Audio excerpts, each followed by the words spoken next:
Okay, let's start. We're going to continue talking about functions today, and then our goal at the end of the lecture will be to get everyone through this quiz. So some of you have already completed it, and that's great, okay?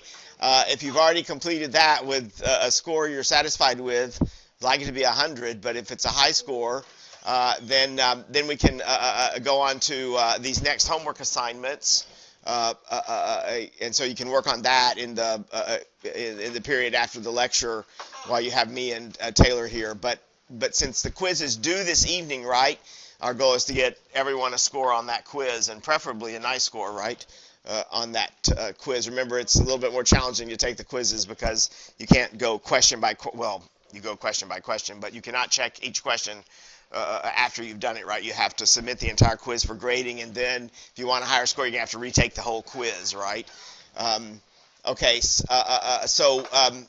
well, anyway, there's the homework list. I have updated it, right? So we have some new assignments, and this should be the list up until test 1, which is September 25th. Notice the last assignment there is due on September 25th, and that's the day of the test. Notice it's due at the time of the test, okay?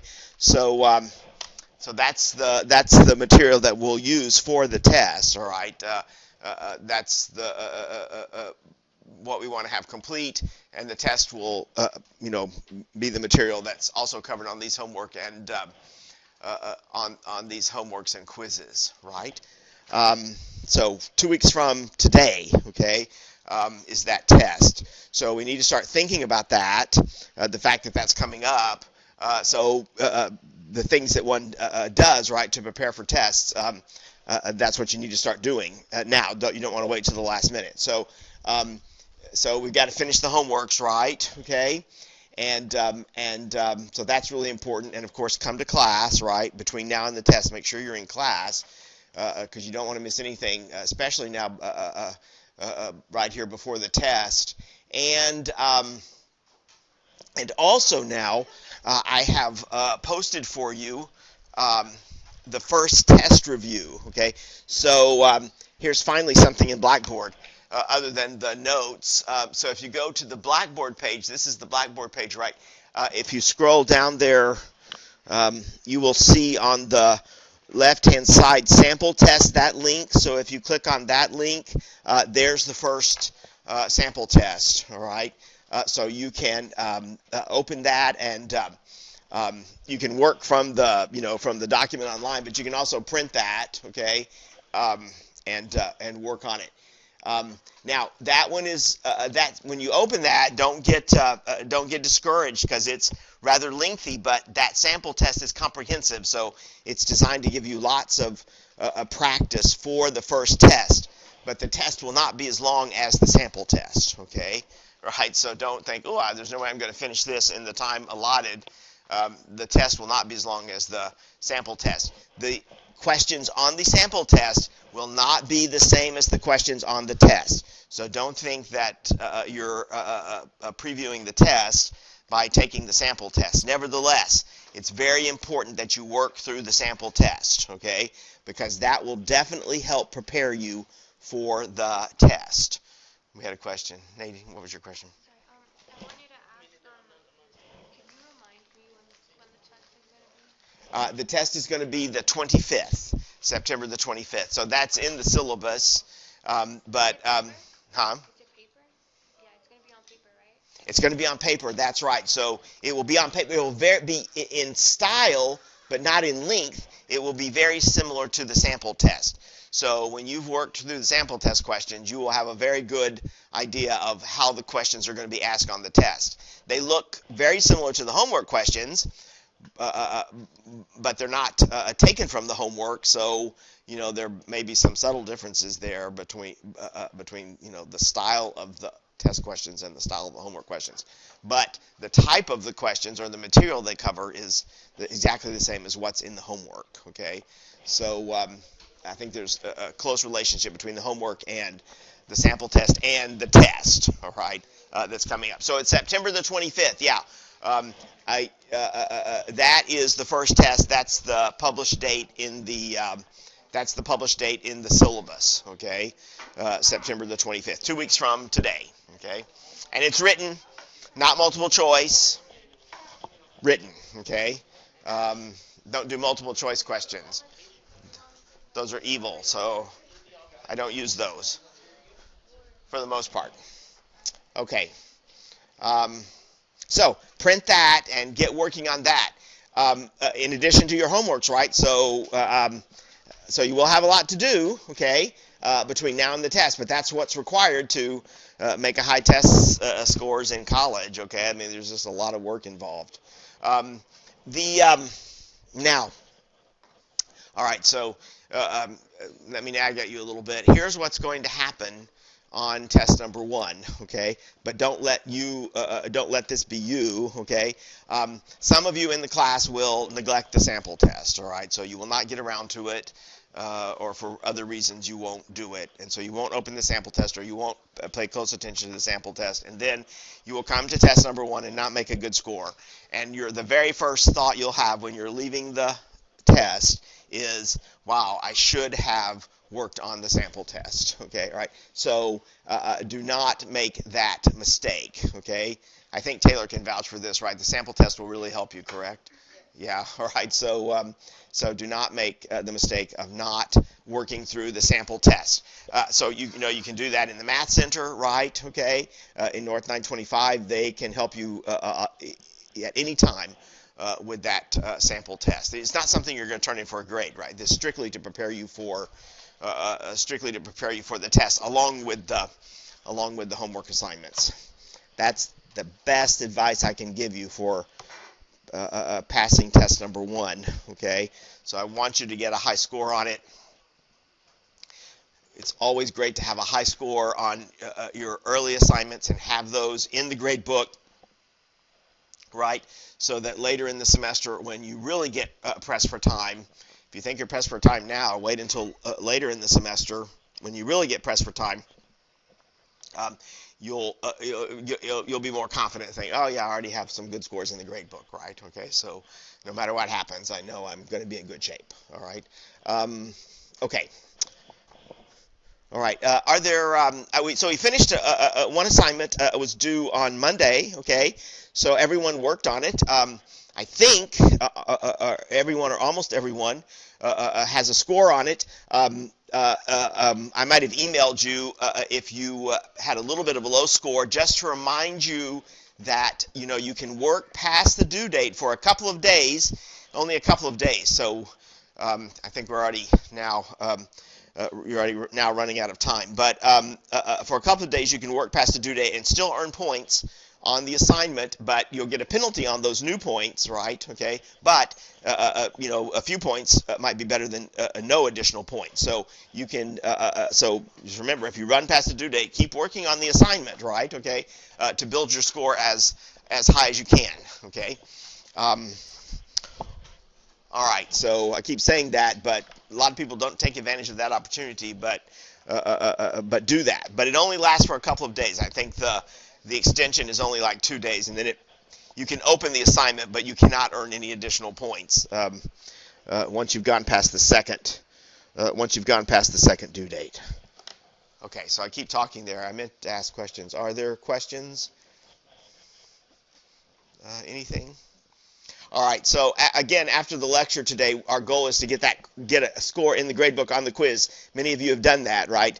And if you've done that, then great. We'll get a score in the gradebook on our next homework assignment, okay? The first part of 1.3. There are 2 parts to that homework assignment, because that's an important homework assignment. All right, let's have a little fun here to start with, all right? We're going to do just a little bit of recall practice here of what we were talking about last time, okay? So I'm going to prompt you here as little as possible, because I want you to try to remember the things that we were talking about last time. So try to dig into your neurons there and think about what we talked about last time. But you can use your notes, okay? All right. So which of the following relations is a function? Okay. I've actually got 4 of them, so I'm going to have to scroll up here. But that is the question, all right? Which of these relations, A, B, C, or D, is a function? Yes or no? And you need to give me try to give me some sort of explanation if it is a function or if it's not a function. Okay, so these are all examples of relations, but which is a function and which is not a function. So don't just guess, right? Okay, because I'd like to have some sort of, oh shoot, I can't get them all on the page there. I wonder if I can, I don't think I can shrink this. Let's see.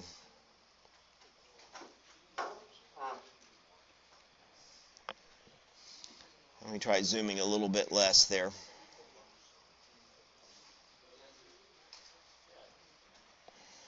Hmm. Oh, there we go. Okay, so now they're all on the page there. All right. So these four, which is a function and which isn't. Okay, it could be all are functions or none are functions, right? But which are and which are not, right? Okay. So there you've got that set of ordered pairs. Here you've got a table, and there you've got a couple of graphs. Which of those count as a function and which do not? Okay. So the basic answer is yes or no, but we'd like to have some sort of answer to, explanation to go with that, right? Okay, because you'll be asked that on the test. Is this a function or not? And then it'll say explain. Okay, right? Yeah. Well, you have to get the yes or no, and then you have to add an explanation to get full credit. Okay, right.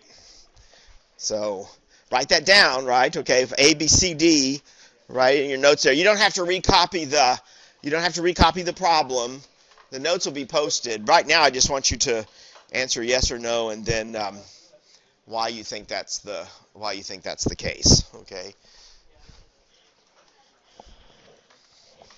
It's easier to explain no than it is to explain yes, but sometimes.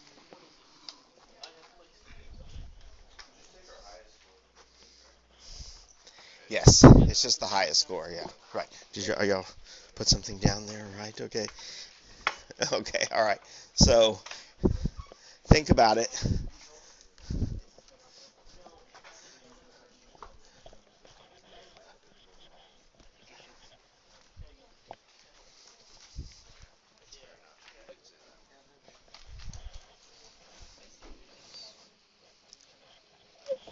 You can ask me something about it if you want to, or you certainly can ask your friend, right?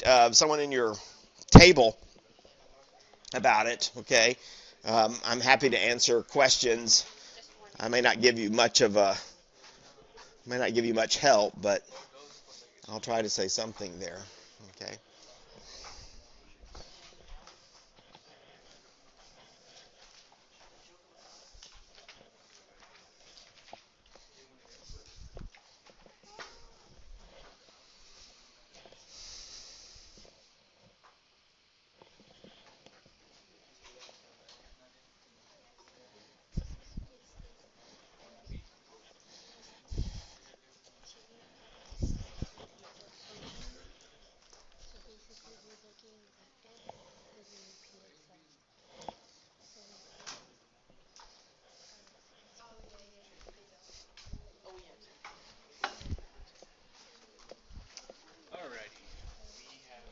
You have an answer? Good. Okay.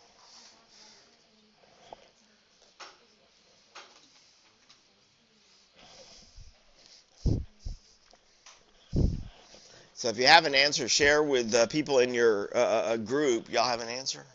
So, and explain it to them. Okay. Okay, have an answer. All right. Half of an answer. Okay.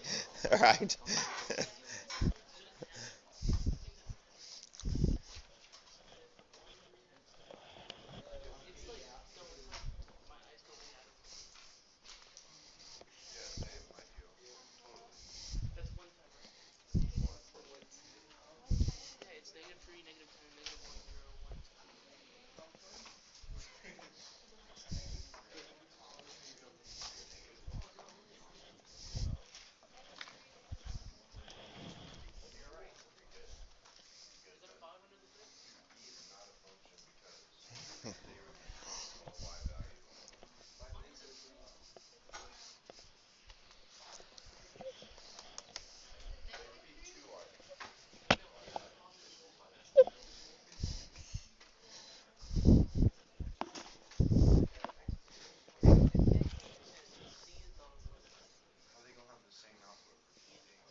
Okay, all right, let's stop there.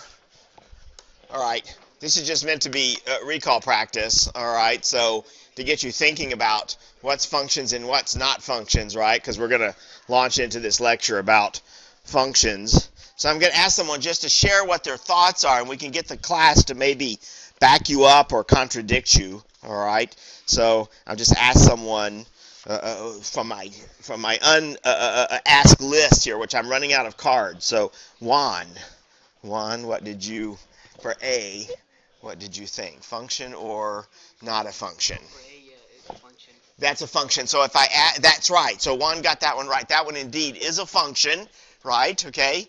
It meets the basic definition of a function because a function has to be a relation, and a relation is just a set of ordered pairs. Remember, that's the very just a very abstract definition of a relation, a set of ordered pairs. So a function has to be a relation. That's definitely a set of ordered pairs because it is, right? It's just written there as a set of ordered pairs.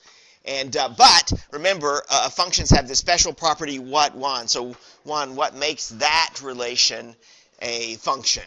For A, so X is not like for each X factor. There's only one X factor. It's like a multiple of them, and that X factor is not sharing like the multiple Y factors. Oh, okay, excellent. Right. So yeah. So he finally said it there at the end. Okay. He said the x. You said factor, but coordinate would be the proper term, or input. Okay. Yeah. He said you don't have x coordinates that share different y coordinates, right? And that is the case, right? Remember, in a function, you cannot have the same x coordinate, right, with different y coordinates, okay? And so that definitely doesn't occur in this relation, right? Because if you look through that set of ordered pairs, you don't even have the same x coordinate repeated, right? Okay? All those ordered pairs have different x coordinates, right? Okay? This one is -3, this one's -1, this one's 1, this one's 3, right? Those are all different x coordinates, so you can't have this case where you have the same x coordinate having different y coordinates with it, all right? So 1 is correct. That, for that reason, that one is a function, all right? Okay? So, excellent, right? So, the reason I said it's kind of hard to answer the yes question is because if a relation is a function, well, maybe it's not hard to answer the yes question. It's always the same answer, right? Each x coordinate has a unique y coordinate with it, all right? Or there's not an x coordinate with different y coordinates, okay? Not an x coordinate with different y coordinates, or each x coordinate has one and only one matching y coordinate, all right? What about B then? So I heard different things about B, okay? Is Emiliano here? Emiliano, okay, all right. So what do you think about that one? It is a function, that's right, okay? Yeah, you're right again, all right? So that one is a function. So I just told you how to give the explanation for that, right? So if I said explain why that is a function, what would you say? Because there's a relation where where the input is matched with exactly one output. Perfect, right? That's what I was just saying to Juan, right? Each input there, right? X is our inputs here usually. I didn't tell you X was the input, but usually X is the input. Each input, right, is matched with, again, just one output. Each X coordinate is matched with just one Y coordinate. Now, some people didn't like the fact that you're repeating Y coordinates here, right? Notice the 0's repeated, right? And the -10 is repeated, but it doesn't matter if outputs are repeated in a function.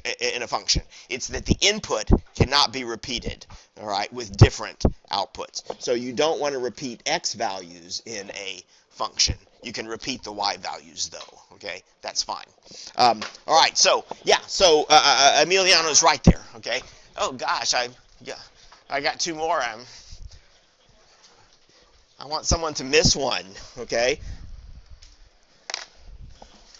So I can lecture them. All right, now, The third one is different, right? Because that's a graph, but graph is nothing but a set of points, right? So that green diamond there is nothing but a big set of points, right? And so that makes it a relation, okay?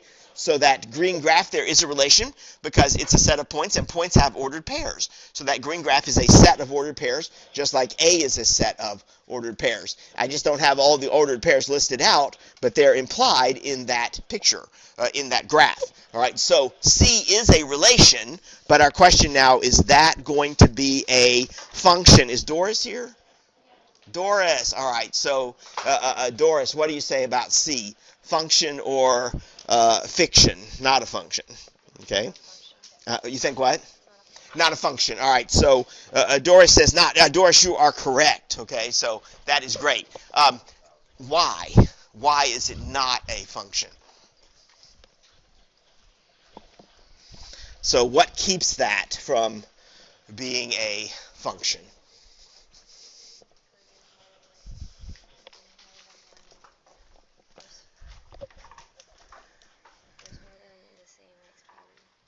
Say that again now. There's more than the same x value. Okay, so what is Doris trying to tell me there? She's saying it almost correctly, right? Okay, but can y'all help her formulate that a little bit more clearly? There's more than one x input. Well, for any relation, Sky, there's probably lots of x inputs, all right? Like the first one has lots of x inputs, right? Okay, but the x input has a repeating what? What's the second number called? What goes with an input? Output, right, okay? So what Sky says is that we have the same input with different outputs, different matching outputs, or the same x coordinate with different matching y coordinates. Doris, can you point out for me there on the graph an x value that's going to have different matching y values? Can you show me where that would be on the graph? An x value that has different matching y values. 0. Excellent. Why?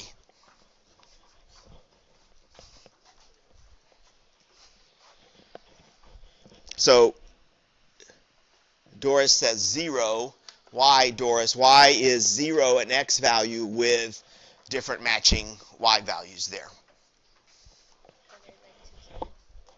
There are like two zeros. Well, I see this 1 0 here on the x-axis, but why do you know that 0 there has more than one matching y value? Why do you know that? What now? It's inside the little square. I don't think that... It is inside a square there. I drew it inside that square, but I'm not sure what that has to... I'm not sure what that situation has to do with function or not. Okay. How do you find, Doris, how do you find in this picture, right, in this graph, how do you find the y values that match the x value 0? How do you find, in other words, how do you find the outputs that match the input 0 for this graph? How do you do that? How do you find that from the graph? What is the graph? How do you read the graph, in other words? So if I ask you, find for me the y value that matches the x value 0, how would you get that from the graph? Draw what? Draw the vertical line where?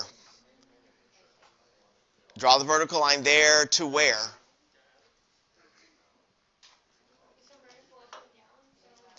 You would go up or down to where, though? So go up or down. Where would you go up or down to?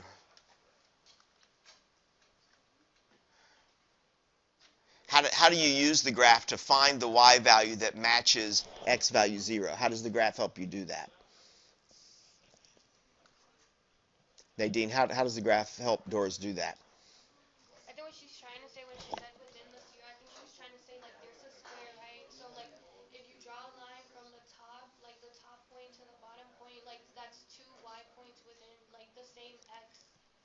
Okay, so all right, so yeah, so answer, but all right, so that's the right idea, but answer my question for me the way I posed it, right? Which is, if I give you an input of if I give y'all an input of 0, right? If I give you an input of 0, right, x value of 0, how do you find the y value that matches that? According to this graph, how do you find the y value that matches that? What do you do? You can follow the line where? Juan? Up and down. Up and down until what? Until you find the 2 points that match the x coordinate. Yeah, but where do you find those 2 points, Juan? Intersection of what? So I start with the 0. I go up or down until where?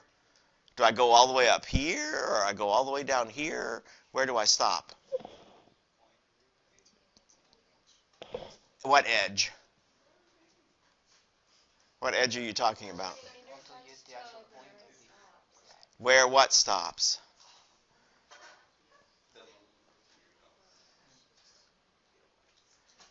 I mean, so y'all are saying I go up, I go up, I go up. Where do I stop at? Do I just keep going? When it intersects with like the y, when it intersects in the 0, so there, let's pretend there's like a visible vertical line with like x0, right? There it is. There's a visible vertical line. Oh, yeah. Yeah. So I go up, and then where do I quit? How do I find the y value that matches 0? Where do I stop when I'm going up? Wherever they meet, like. Whenever what meets? Like from the negative side and from the positive side, like they meet at every point, right? Whenever the line Crosses the what? Crosses the y. Well, the line is the y-axis, so I don't. So we're looking. Well, that's technically okay. The y-axis thing is like it's 0 practically because it's. Yeah, that's right. No, the y-axis is x equals 0, but now I'm trying to figure out is how do I read then the y value that matches x equals 0? Where is that in this picture? On the green line. That's right. On the green line. No, you never said that. You never said that. Okay, right? Okay. When the line intersects what? You didn't tell me the line intersects the green curve, right? Okay. That's yes, but that is what I asked, right? How do you determine the output that matches the input 0? You start at 0 and then you go up or down until you hit what? The curve, right, okay? Until you hit the curve, exactly right, okay? That's how you read the graph. That's a real important lesson now, okay? So if you're reading a graph and you're trying to find the output that matches an input, you pick the input off the x-axis, right? In this case, we picked 0, and you go up or down until you hit the curve. And where you hit the curve on the y-axis is the matching y value, okay? So for 0, we would go up here until we hit the until we hit the curve, right? Whatever that y value is, that's the matching output. I don't know what that y value is exactly, right, but it's right there. In this case, we can also go down, though, right? Okay? And also hit the curve. So how many y values match 0? 2. That keeps it from being a function. That keeps it from being a function. All right, so in short, it's not a function because there is an input, in this case 0, but there are others, right, where you have 2 different matching outputs, 2 different matching y values, right? You see that, Doris? Okay? So, and how do I find the output that matches an input?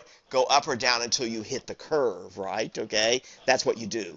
I think that's what you were doing, but you weren't saying it to me correctly, right? But I need to have it said back to me right, okay? All right, so indeed, this is not a function, right? Okay. In fact, there are lots of x values here that have different matching y values, correct? Okay. Here's one, right? That has 2 different matching y values. Here's another one. That has 2 different matching y values. This one does not, however, right? Okay. That x value right there on the corner, whatever that is, that only has 1 matching y value. Okay. What about D then? Finally. Okay. All right. So good job, Doris, of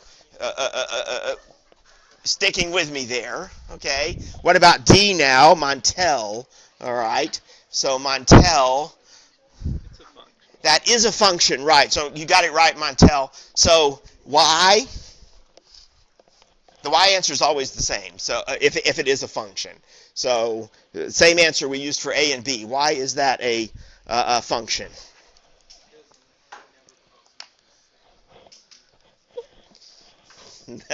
Yes, all right. Same answer always, okay? It's because each input has how many matching outputs? One, right. That is the answer you have to give there. It's a function. Each input has only one matching output. Now, how do you know that from the graph? That you're describing how you know that fact from the graph, Montel. How do we know that from the graph? Because if we pick an x value right and we find the matching y value, Montel, how do we do that? How did Doris just teach us to do this, right? So I pick an x value, let's say right there. How do I find the matching y value? Go up until you do what? Until you hit the curve, right? Okay. Go up until you hit the curve, and then you read off the y value, right? But no matter what, for this curve, no matter what x value you pick, how many places are you going to hit the curve when you go up or down? Only one, right? You can only hit the curve one time, right? Okay. So there can only be one matching output for each input. Only one matching output for each input. So that makes it a function. All right. These answers, all right, that I am being very, very meticulous about, okay, they are important. The reason we are being meticulous and rigorous is that you have to do that in math, okay? You just must do that, all right? So you can, these informal answers that we're given, these intuitive answers that we're giving, those are great starts, but you have to turn those into formal, correct, rigorous statements. It's not just enough to say, oh, it's just like this, right? In a math class, you cannot do that. Maybe that's how it works in psychology or English, but it's not going to work like that in a math class. You won't get out of your math classes like that, okay? So that's why we have to stress that we've got to write our answers down correctly, okay? All right. Well, there's our recall practice, right? So I think now we've got a good idea of what functions are and aren't. So remember last time we were talking about a particular function, an easy one, example of a function, but we were not using our formal definition, our relation definition of a function, because I gave you kind of a less rigorous definition of a function that has more practical value. I shouldn't say less rigorous there, a more practical value definition of a function that is, as I just said, more practical. So when we encounter functions in practice, they often present themselves according to this definition, all right? So remember, this definition said a function is a rule, okay? Or you can think of it as anything synonymous with rule. So that could be a system or a method, all right? Any of those terms is fine. That you use to take a known quantity or a quantity that's easy for you to measure, and you use that to determine or predict some quantity that you do not know, but you want to know for some reason, okay? That either is, that's more difficult to determine directly, that's more difficult to measure. So a function is a practical tool for us, okay? Right? It's something that helps us in practice. It allows us to take a known or measurable quantity, okay, and use that to determine a value of a quantity that we do not know, that is not as easy to, for some reason, determine, okay, or not as easy to measure, all right? Now, you encounter functions in daily life all the time, okay, but you don't think about them explicitly as functions usually, all right, okay? But there are plenty of examples from daily life where we encounter and use functions, okay, because this idea of taking a known quantity or a quantity that's easy to measure and then using some rule to convert that to a quantity that's not so easy to know or to measure, we do that all the time, okay? That's a very common human activity, all right? And we started with a very common example of this, right, last time, okay? All right, so we said this was the scenario that I described, all right? We're going to a grocery store and we're going to buy some oranges, okay? So that's a pretty typical task, right? Pretty easy task, right? You go, you pick out your oranges, right? You put them in your plastic bag, right? Okay, so you have a certain number of oranges there. You take them to the checkout counter, right? Okay, and then you have to determine what the cost is of the oranges, right? Okay, and you and the checker have to come to an agreement about the exact cost of the oranges, right? So you can pay that exact amount and leave the grocery store, right? Okay. Now, how is that cost determined? All right. Well, in this situation, and typically, right? Okay. The way this would work is you would measure, right, the number of pounds of the oranges. You do that by, of course, using what? A scale, right? Okay, so you weigh the oranges, in other words, right? So you see, there's a quantity that's easy for you to measure, right? Because you have a scale. So you weigh the oranges, you find that known quantity, right? And then you take that known quantity, right? And that is what the cost is determined from.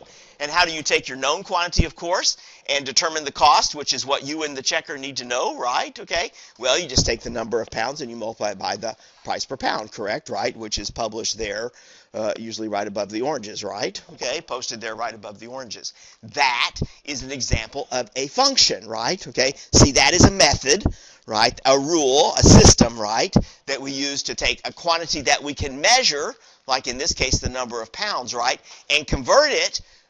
Use that to determine, right, another quantity that we need to know, okay, the cost of the oranges.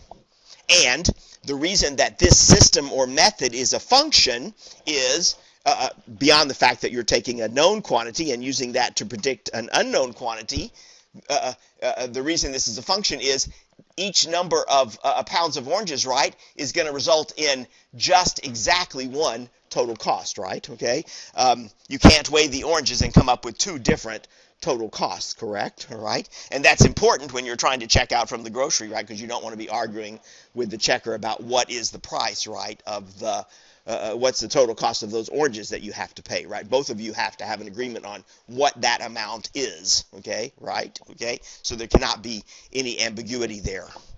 See, functions just as simple as that one, right, occur frequently in practice. Now, of course, we're going to take a look at this course at more elaborate examples of functions, right, maybe more sophisticated examples of functions, but they'll still be functions, right? So they meet this same basic, the examples that we look at will have the same basic characteristic, right? We take a known quantity or a quantity that's easy to measure, and we use that to predict an unknown quantity, right, a quantity that's not so easy to measure. All right.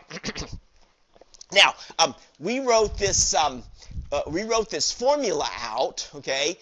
This formula is our function rule, all right? Because that's how we take the known quantity, right, and convert it and use that to find the quantity that we want to predict here, right, or we want to determine the total cost, okay? But usually in mathematics, we don't write formulas down in words like this, okay? We would normally write formulas down using, variables and other types of symbols, right? So, so let's talk about converting that formula to something that looks more like a mathematical expression. By the way, we've already answered these questions, right? What was the input in this function? So what's the quantity that we know here when we're buying the oranges? Are they easy for us to measure? Yeah, the weight, right? Okay, so the weight of the oranges, right? That's the input. And what's the output? That's the total cost, right? Okay, so that's what we figure out here, right? And the function rule, of course, is that formula, right? Where we take the weight of the oranges and multiply it by the price per pound, okay? All right? Now, to turn that formula into a more mathematical-looking expression, of course, what we're going to do here is pick variable names to represent our input and our output quantity, all right? So you can really pick any variable names that you like, all right?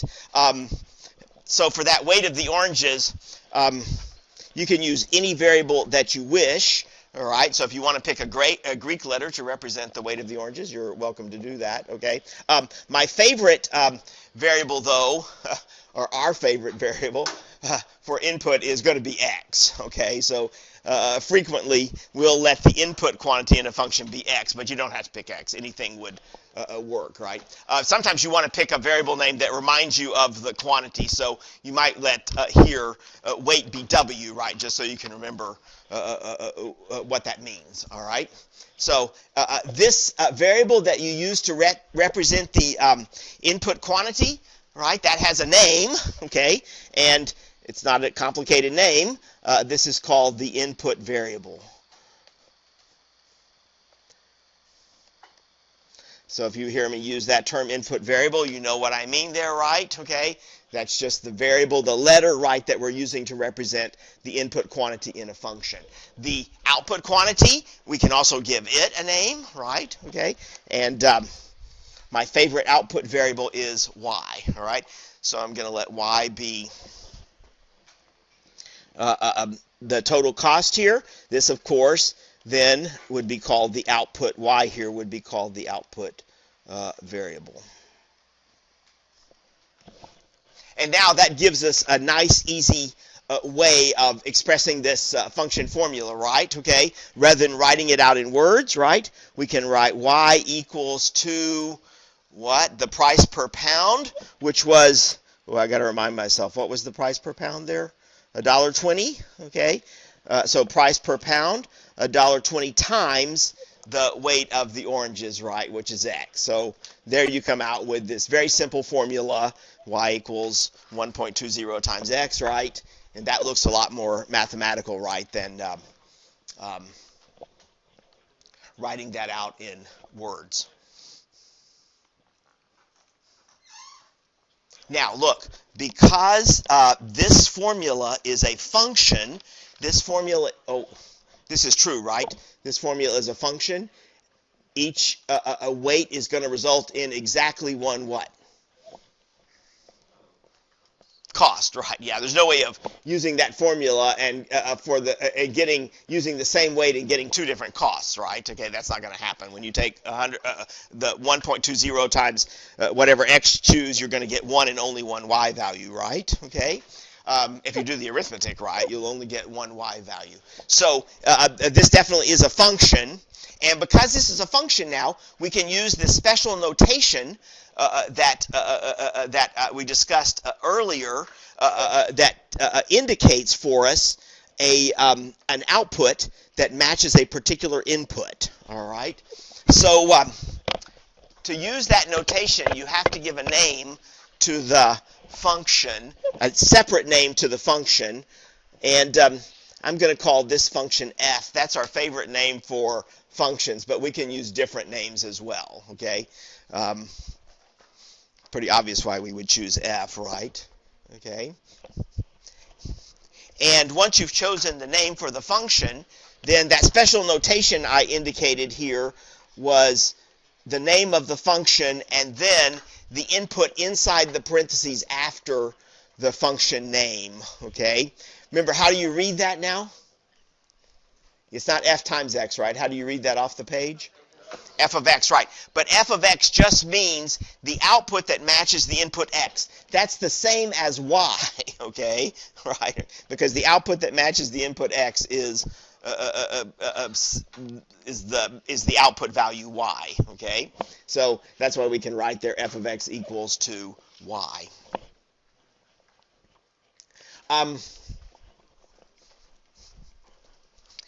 Sometimes, in some situations, you might see just this equation written, okay? And that usually indicates just the left-hand part of this equation. You might see that written down. And all that is telling you is that the quantity y is a function of the quantity x. That's all that indicates to you. Okay, so when you see that equation written down, you know you're dealing with a function. All right. Okay, let's answer some easy questions about this function before we go on to our next example of a function. So, what's the output that matches the input 3? Okay. How would you express that, by the way, in function notation? The output that matches the input 3. Let me write my formula down. So how do you write that down? f of 3, right, yeah, okay. You would write that down as f of 3. That means the output that matches the input 3, or in this context, that would be what? The total cost of 3 pounds of oranges, right, okay.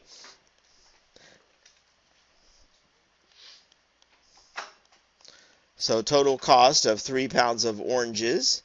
And how do we now calculate that total cost? Well, that's what the formula is for, right? Okay. So you would take you would take the 1.20, right, and multiply it by the 3, right? Okay. In other words, you would use 3 for x in your formula. What does that turn out to be there? 360? Okay. Sorry, I have a question. So Mm-hmm. the output is X, right? The output is y, or f of x. Okay. Yeah, right. Okay. The input is x. Alright. Yeah. Okay. So the input is x. You know that, Nadine, the input is x because up here in this equation, we wrote x inside parentheses, and that quantity inside the parentheses is always going to be the input. Input inside, think of that. Okay. All right.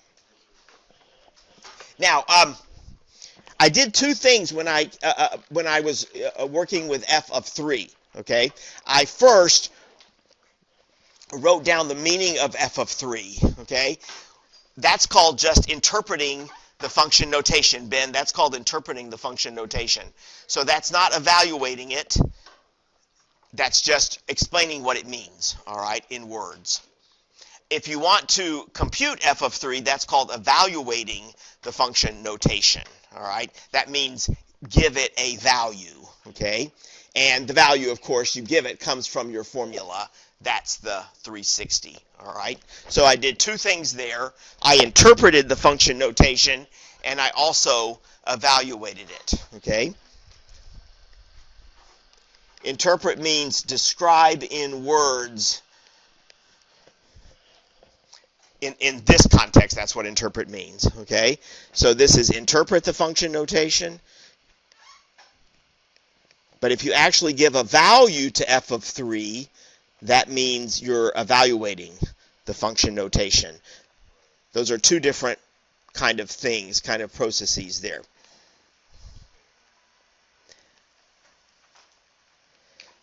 Sorry if y'all can't read that, but that's evaluate function notation. You're going to have both instructions in your homework, okay? You're going to find the evaluating much easier than the interpreting, okay? But they're both important processes, all right? It's both important that we understand both of them because, here's why. In mathematics, values are kind of useless unless you know what they mean, right? Okay? So unless you know in this context what the 3.60 is telling you, then what good is it, right? Okay? That's the purpose of the interpret, is to explain what that value 3.60 is, all right? Let's try the opposite question, because we can use functions in multiple ways. So let's see if we can answer this. What's the input that matches the output 9.60? Okay? The input that matches the output 9.6. All right? Be careful to distinguish between inputs and outputs. So here I gave you an output. All right? That's a y value. Okay?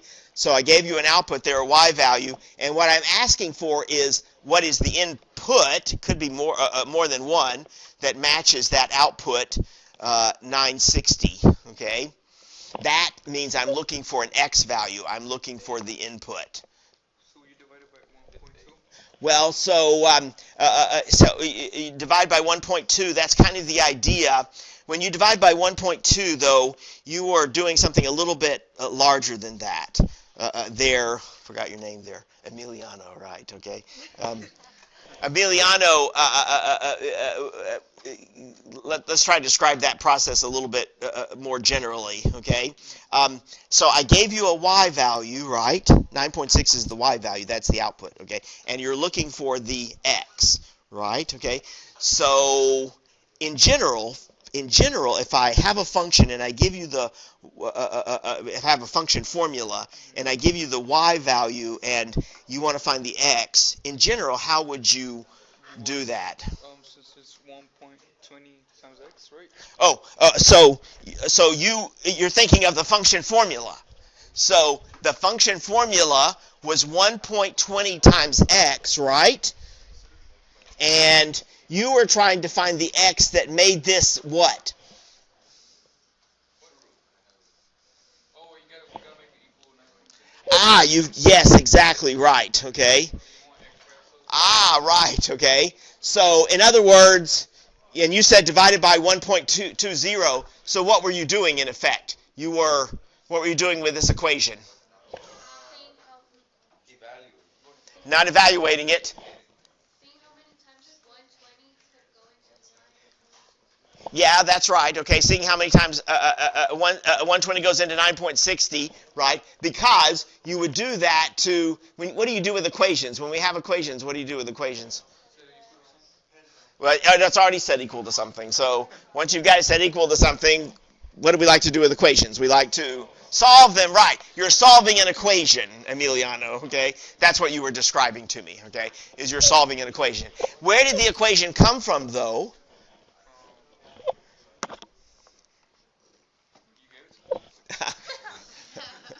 No, you told me this, okay?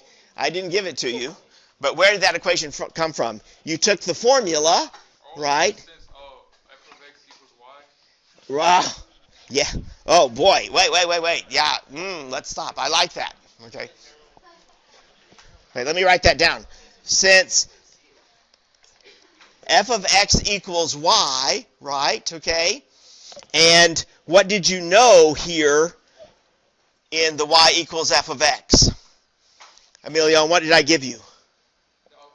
I gave you the output, so I gave you the y, right? So you filled in for y 960, and you know what the formula for f of x is, right? It's 120 times x, right? Okay, so that equation came from filling in your the y value that I gave you into your formula, right? Okay, yeah, and then you solved that equation for x, okay?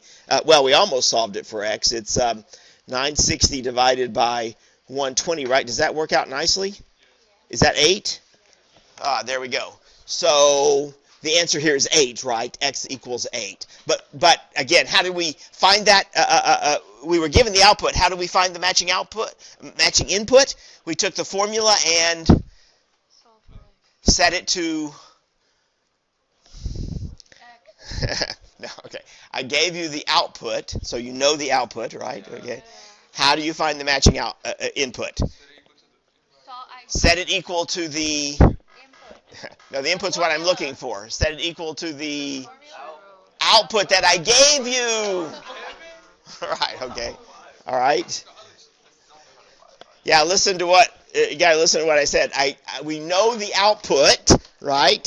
How do we find the matching output? We take the output we know and we set the formula equal to that, right? Okay? In other words, you plug that value in for y and then you solve the equation, okay? And then you solve the equation.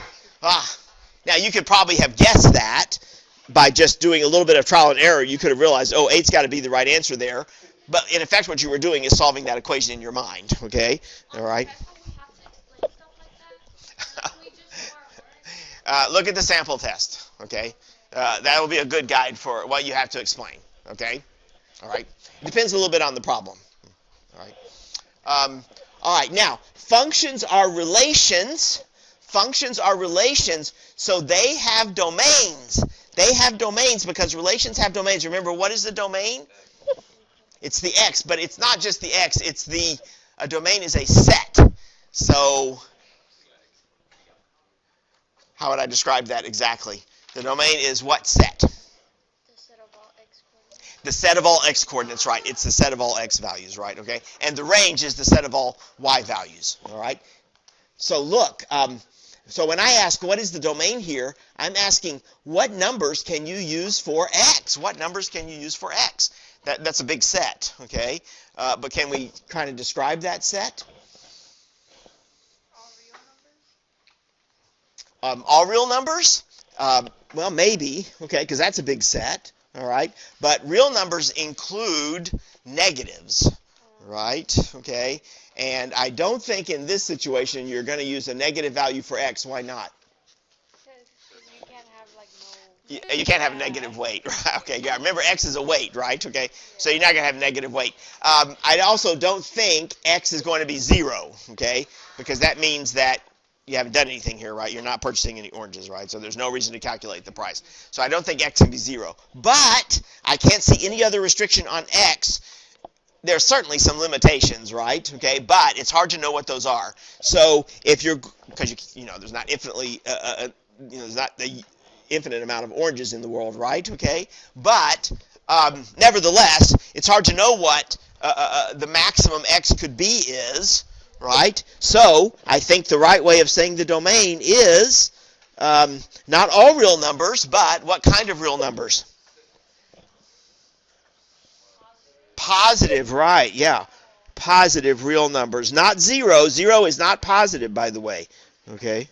0 is not positive, but really anything else could be in the domain. Okay? There is some upper limit because, there's some maximum amount of oranges that are in that store, but we don't know what that is. Okay? So, unless we're told that, here's a reasonable way of writing down the domain. Okay? All right, I've got one more question for you. I love this question. Is the total cost of the oranges, is that a function of the number of oranges? Okay? So let's give a name to the number of oranges. I'm going to call that n. All right? Okay? So here's the mathematical way of writing down that question in words. Is y, the total cost, is that a function of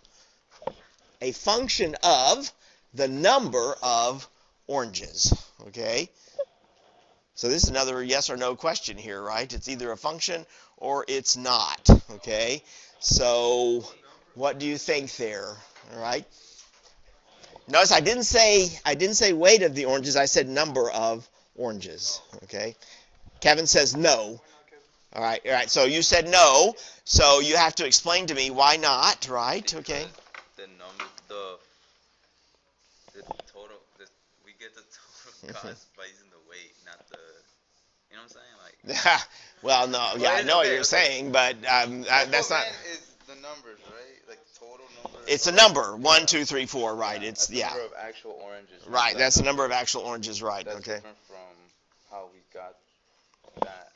Yeah, that is different, but still, why does this, according to you, why does this not count as a function?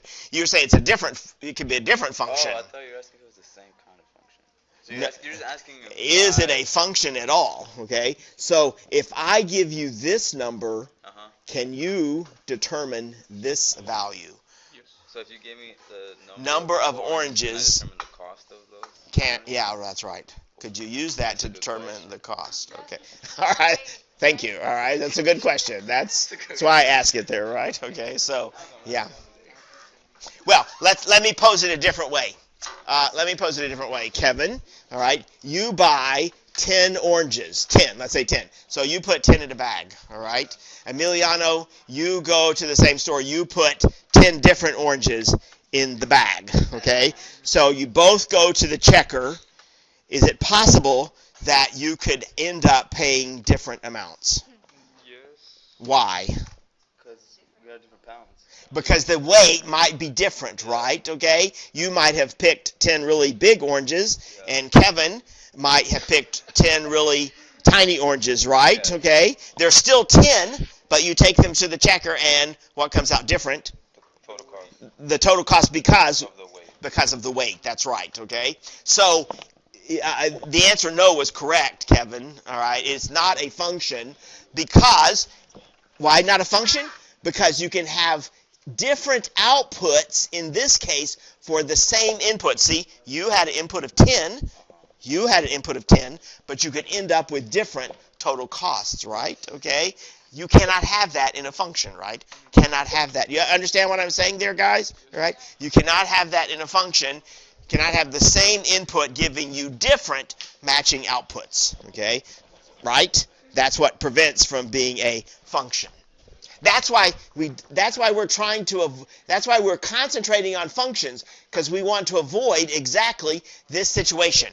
We want situations where if two people have the same input, they will get the same matching output, right? Okay? All right. Oh, I'm going to test you on this now, okay? All right. So, oh boy, we're out of time. Shoot. Well, we're going to do this really quickly.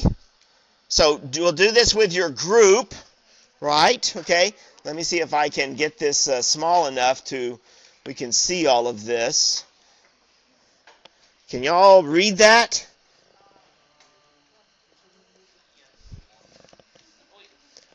No, we already did this one, right? Can y'all read these?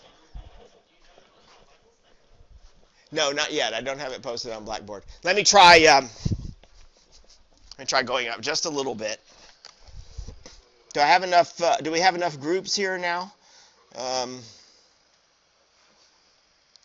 go up to 75.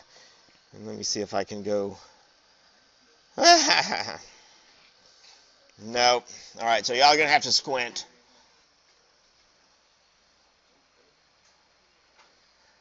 Yeah, y'all are going to have to squint a little bit there to read. It's these 2 pages. All right. How many groups do I have? 1, 2, 3, 4. I got just enough groups there. So y'all are going to be a group, right? Okay. So if you're with people at a table, that's going to be the group. We'll answer this by group. So here's what I want to know. In this situation, 2 quantities are given. An input quantity, x, output quantity, y. Is this the case? Is y a function of x? All right. Is y a function of x? So it's yes or no again. If it's yes, it'd be nice if you could write me down a representation for that function. So that could be a formula or a graph or a table, but probably going to be a formula. Okay. You can use the internet to see what you can come up with here. But if it's not a function, you just have to say not a function there, okay, right? I don't know how that line's not supposed to be there. I was just drew that by mistake, all right? So understand there, right? So talk to your group.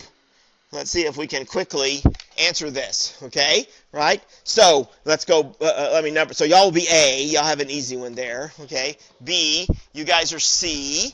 Y'all are going to be D, y'all E, and you're F. So just for that one problem, right? Okay. See what you think about that. Okay. Is y a function of x? If not, see if you can explain why not. If it is, it'd be great if you could come up with a formula for me. Okay. Or it could be a graph, but probably a formula, right? Okay. So y'all understand that A, right? So you're given a distance in miles. Can you find the corresponding distance in kilometers? Okay. Is y a function of x? If it is, can you write me down a formula for that? Okay. Right? Y'all get it there? So y'all are F, right? So I give you a volume of a cube. It's got to be a cube. Volume of a cube, like a box, but it's a cube, right? Okay. Can you tell me the height of the cube? All right. I give you a volume of a cube. Can you determine the height of a cube, right? The height of that cube. So is that a function? And if it is, what would be the formula? Ooh, this one's a tough one. Numerical day of the year. Wait, are we just supposed to figure out if it's a function or not? Yeah, basically. But if you decide it is a function, you might give me an explanation for why. I think this one's going to be hard to find a formula for, but you might, y'all are E, right? Okay. But can you explain why you think that is a function? Okay. right? Okay. So if I tell you the numerical day of the year, and not a leap year, can you tell me the length of the day? That would be hours from sunrise to sunset. In this city, in the city of Houston, okay? May change in different cities, right? Okay, but in the city of Houston. Do you think that's a function? Or maybe you think it's not, right? If it's not, you can explain to me why you think it's not, okay? Right? Right, which one are y'all? D? No, B? All right, so Yeah, we're done. age of a dog and then weight of the same dog. So I give you age of a dog. Can you No. then determine the weight of the dog? All right, so just if you say no, explain to me why that's not. Okay, what do y'all have there? C? Yeah, so if I tell you an amount in pennies, right? Okay. So a penny weighs 2.5 grams, and you have 4 Oh, you know that? Okay. grams. You looked that up? Yeah, of course. So you got a formula for me? Oh, great. Okay. All right. But now make sure you so you got to tell what your input variable is, what your output variable is. Did y'all write that down? My input is this, and this is my output. No, I need a variable. A variable. Yeah. You got it. So what's the name you give to the input? What's the name you give to the output? And then write down your formula in terms of that, right? Okay. Yeah. What do y'all have here? D.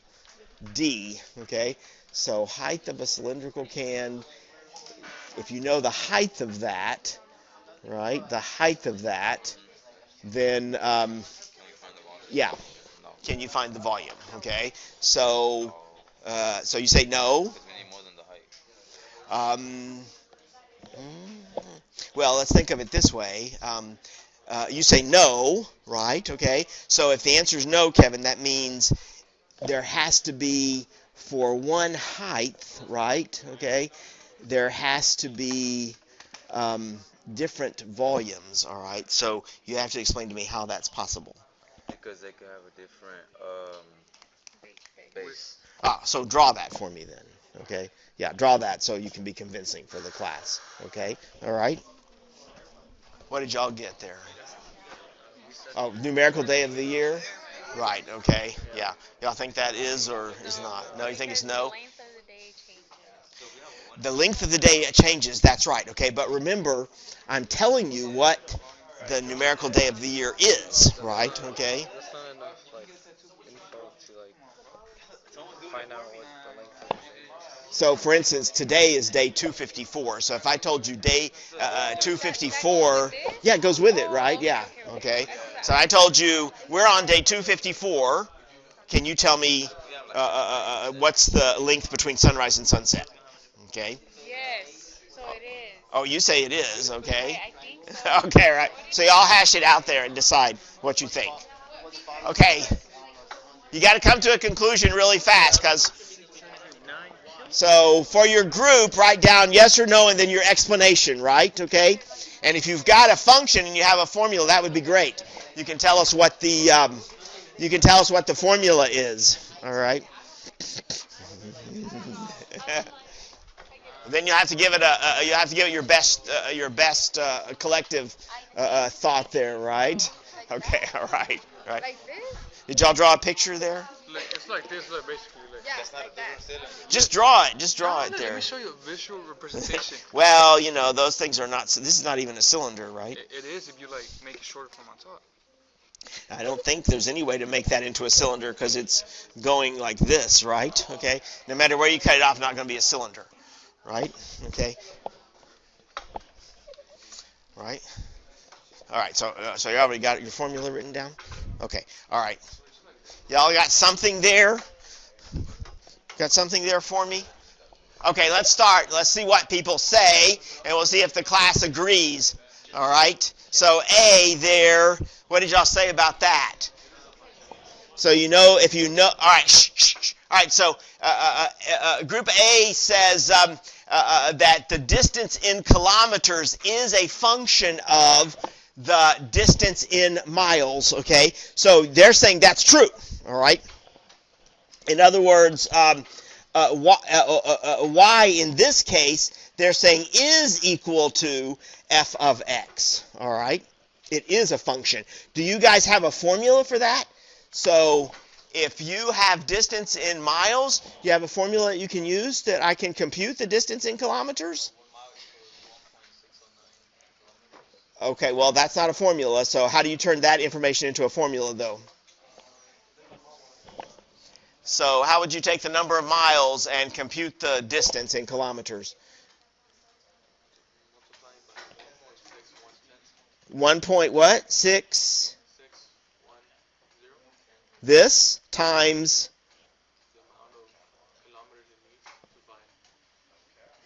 No, you're finding the kilometer, so what do you multiply the 1.6, which is called what here?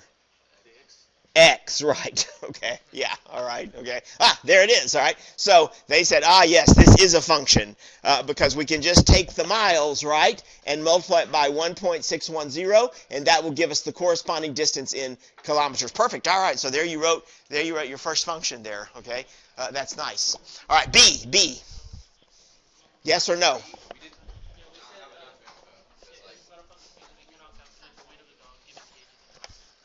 Well, okay. All right. So you said no, not a function, but you can't explain that to me just by saying you're essentially telling me again it's not a function. Arthur. Yeah. But why is it not a function? We don't have enough information because, well, like we don't know what type of dog it is. Well, what does that have to do with it? Bigger. Some types of dogs are way bigger than others. Oh, there we go. Yeah, some dogs are bigger than others, right? And but they could have the same what? Age, right? Yeah. Okay, right. So if you have a 10-year-old Chihuahua and a 10-year-old German Shepherd, yeah, they're gonna have a different weight. Yeah. Okay. Right. So yeah. Right. So this is not a function, right? Because you can have dogs with the same age, correct, with different weights. Dog with the same age with different weights, right? Okay. So indeed, not a function. So that was an easy one, right? Okay. What about C? Y'all had a little bit harder one, but what do you say there? Yes or no? Yes, it is. Okay, right. Perfect, right. Okay, so you're saying y is a function of x, so we can write down this equation. That makes sense, but now do you have a formula for me?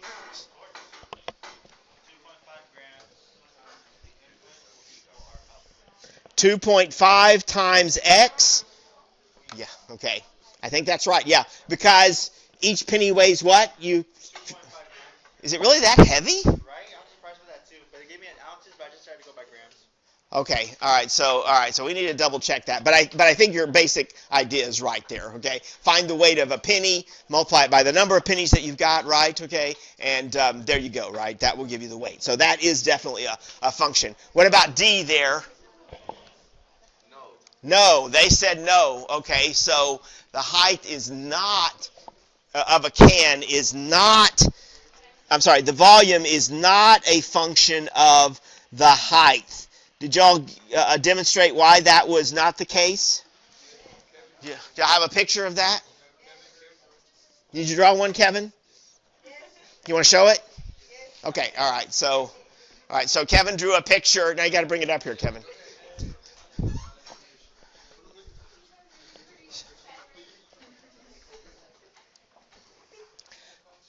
So Kevin drew a picture of why this is not a function, right? Okay, because Kevin, what's in your picture?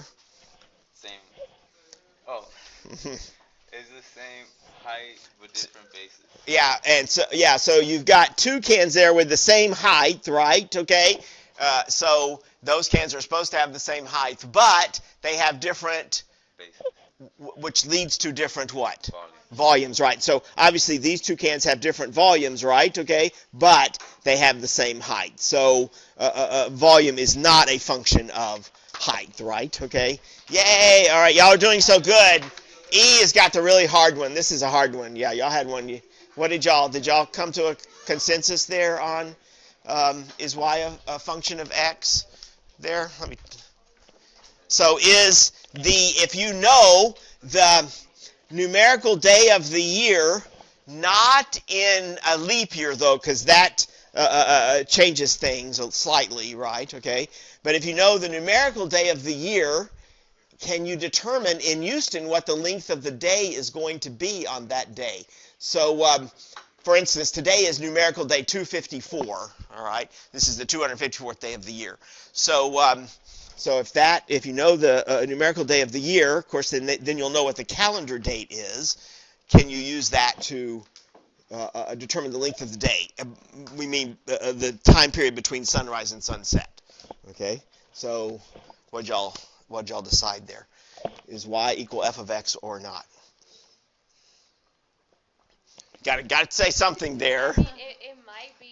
Okay, yeah, that's not the answer, right? Okay, yeah, it's a yes or no, right? So did y'all?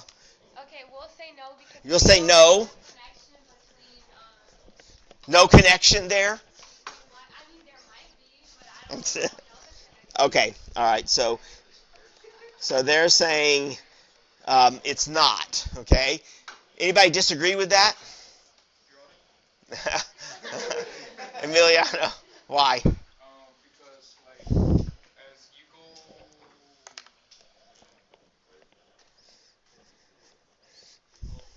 okay, Okay. imagine like it's like September or like December, right? You know you have to move like hour of the clock, like certain. Well, I mean, you know what I mean? no. Yeah, like a certain seasons, like the sun goes in. Yeah. Yeah. Yeah, I agree. I agree. The length of the day changes. By the way, if we were in a location where the length of the day was always constant, maybe that only happens at the North and the South Pole.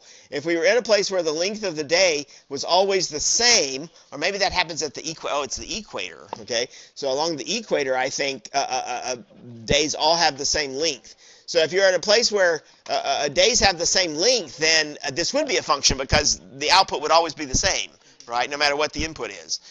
But that doesn't happen in Houston, okay, right? The days vary in length, right? So that's why this was a question, right? In winter, the days are shorter. In summer, the days are longer, right? But can we determine, what that length is going to be based on our knowledge of the day of the year?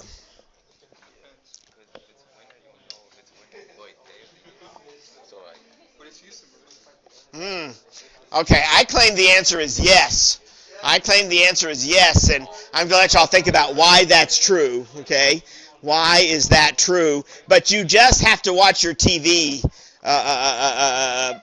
for a little bit to know why this is true, okay? All right, so I'll just leave that with you. This is a function. This is a function. Y'all can think about, I don't know what the equation is, all right? But y'all can think about why that is the case, all right? Come back with an explanation for why this is true, all right? You watch TV a little bit, you'll know why it's true, okay? All right, what about the last one, you guys? Is if you know the volume of a cube, can you determine the height of the cube, okay? Yes, Juan says yes, right. You can divide you can divide the volume by the height and get the areas. Cubes don't have areas, all right? But, okay, right? So,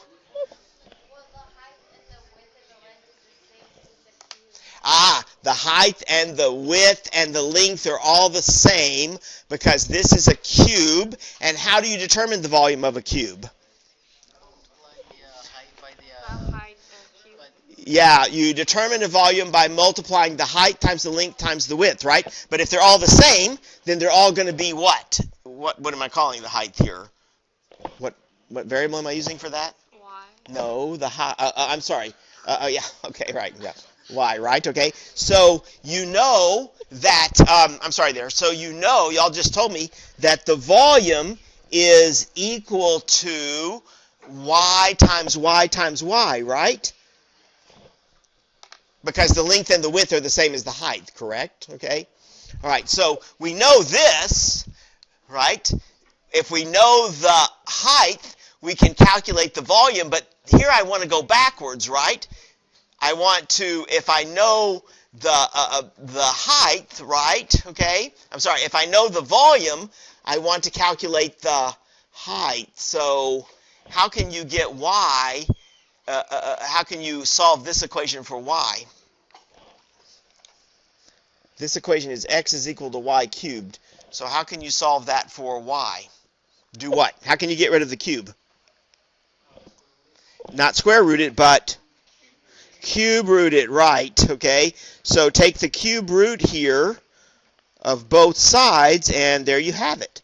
Y is the cube root of x, okay? There's your formula. So if you know the volume, it has to be a cube though, right? Okay, that was important. If you know the volume of a cube, just take its cube root, and what do you get? You get the height, right? Okay. So there we have it, right? So it is a function, and there, in fact, is the formula, okay, for that. Oh, great. So y'all's intuition there is really good, except for that one, which was tough. Okay, that one was really hard. All right, let's stop there. Okay, let's stop there, and we're going to. If you have not started your quiz, I want you to start the quiz. Okay, so take the opportunity to at least start the quiz and get as many questions as you can on your quiz. Now, it's due tonight, so you'll probably have to do it a second time, okay? Because once you stop the quiz, you won't be able to restart the same version, all right? But try to at least answer some of the questions, okay, so that you'll have at least that much under your belt, right, okay? So if you have not started the quiz, then I want you to start the quiz. If you've already done the quiz, then try taking starting homework 1.3, okay, part 1, all right, 1.3 part 1. Try that one, and we might have to, and Taylor and I can help you with that one, okay. Also, we can also help you with the quiz, okay. So let's try to get as much of that in the time that we've got. Let's try to make use of this time and